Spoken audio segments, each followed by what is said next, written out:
Hello guys, मेरा नाम रोहन कुमार है। मैं महिंद्रा ईटानगर ब्रांच का मैथ्स फैकल्टी हूँ। ठीक है, मैं आपको एक रेशियो का छोटा सा कॉन्सेप्ट बताऊंगा। ये कॉन्सेप्ट हमारे एग्जाम में बहुत ही इंपॉर्टेंट रखता है। ठीक है, ये कॉन्सेप्ट है कुछ इस तरह, 3a equal to 4b equal to 5c। ठीक है, हम इसको दो मेथड से बनाएंगे, मेथड 1, मेथड 2। मेथड 1 को हम क्या बोलेंगे, लॉन्ग मेथड, और मेथड 2 को हम लोग बोलेंगे शॉर्ट मेथड। ठीक है, अगर हम लॉन्ग मेथड का बात करें तो ये 3a इक्वल टू 4b लिखा हुआ है।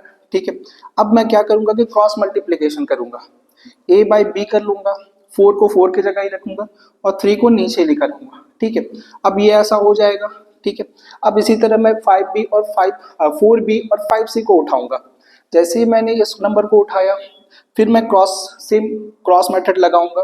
तो क्रॉस करने के बाद मैं क्या बचेगा, मेरे पास 5/4 बचेगा। ठीक है, अब देखो, अब यहाँ देखो b का वैल्यू कितना है, 3 है, और यहाँ क्या है, b का वैल्यू 5 है। तो हमको क्या करना होगा, इन दोनों में रिलेशन फाइंड आउट करना होगा। तो हम रिलेशन कैसे फाइंड आउट करेंगे, तो देखिए, तो सबसे पहले यहाँ 3 है और यहाँ 5 है, तो मैं इसको सेम बनाने की कोशिश करूंगा। तो सेम बनाने के लिए या तो आपके पास दो तरीके हैं। पहला तरीका है कि आप एलसीएम ले लो, दूसरा तरीका है कि आप खुद से ओरली भी कर सकते हो। तो ये नंबर मेरे को 5 दिख रहा है, तो यहाँ मैं 5 से मल्टीप्लाई कर लूँ, और यहाँ भी मैं 5 से मल्टीप्लाई कर लूँ, और यहाँ मैं 3 से मल्टीप्लाई कर लूँ, और यहाँ भी 3 से मल्टीप्लाई कर लूँ। जैसे ही ये मैं करूँगा, ये नंबर क्या हो जाएगा, 20 हो जाएगा। ये नंबर क्या हो जाएगा, 15 हो जाएगा। ठीक है, इसी तरह मैं इस नंबर को भी करूँगा, तो ये नंबर कितना हो जाएगा, 15 हो जाएगा, और ये नंबर क्या हो जाएगा, 12 हो जाएगा। ठीक है, अब मेरे को आंसर निकालना है। तो a is to b is to c। जब मैं बात करूंगा तो a का वैल्यू यहाँ कितना है, 20 है। b का वैल्यू कितना है, 15 है। b का वैल्यू देखो यहाँ भी 15 है।